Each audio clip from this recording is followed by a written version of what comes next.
My name is Bharat. मैं software engineer हूँ और रिमोटली काम करता हूँ। जब मैं पहली बार जापान आया अपनी फैमिली के साथ नवंबर 2023 में, तब से मेरा मन था कि मैं वापस आऊँ और इस बार टोक्यो, क्योटो और ओसाका के अलावा कहीं छोटे शहर में जाऊँ, हॉस्टल्स में रहूँ, कोवर्किंग स्पेसेस से काम करूँ और बस देखूँ कि लाइफ कैसी हो। उसके अलावा 1-2 साइड क्वेस्ट भी थे, जो मैं hopefully by the end of the series खत्म कर लूँगा।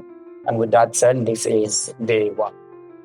आते ही हॉस्टल में चेक इन करके मैं आ गया अकीहाबारा, जो कि इलेक्ट्रॉनिक्स और एनिमे के आइटम्स का एक छोटा सा स्क्वायर है। इस ट्रिप का एक साइड क्वेस्ट था, एक मेजर गलती जो मैंने पिछली बार की थी उसको रेक्टिफाई करना, और उसके लिए मैं यहाँ थोड़ी छानबीन करने आया था। थोड़ा बहुत बाकी सामान लेकर मैं वापस आ गया अपने हॉस्टल।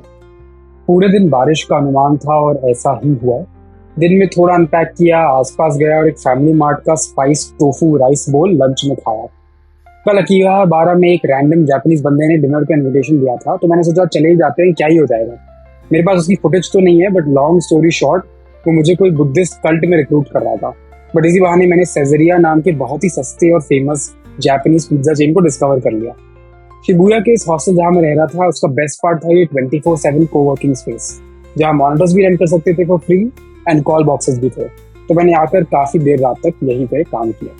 कल पूरे दिन बारिश और ठंडी हवाओं के बाद आज धूप निकली, पर हवाएं अब भी ठंडी थी। नाश्ते के बाद मैं सुबह एक जिम की तलाश में मिनाटो नाम के इलाके में आ गया, जो काफी पॉश और ऑफिस से भरा हुआ था। एक एलिवेटेड वॉकवे से सीधा इनके कम्युनिटी स्पोर्ट्स सेंटर में घुसा, जो कि सिर्फ 400 रुपए में आपको इन 8 फ्लोर्स में फैली दुनिया भर की फैसिलिटीज यूज करने देता है, चाहे आप कोई भी हो। इतनी एफिशिएंट सरकारें देखकर गुस्सा तो आता है, बट अब आदत ही होगी। बाय द वे, ये उबर कूल कॉइन लॉकर्स भी मिले यहाँ, जहाँ आप एक 100 येन का सिक्के को गिरवी रखकर अपना सामान लॉक कर सकते हो और फिर आकर वापस निकालो और अपना सामान ले लो। Simple and efficient. वापस आकर फिर से स्पाइसी टोफू खाया, कोवर्किंग स्पेस में थोड़ा और काम, हॉस्टल के कुछ इंटरेस्टिंग लोगों से बातें की, फिर थोड़ा और काम, और फिर फाइनली अपने पॉड में टोक्यो की आखिरी रात गुजार दी। अगले दिन फ्लाइट थी ताकामात्सु की, और उसके बारे में अगले पार्ट में बात करते हैं।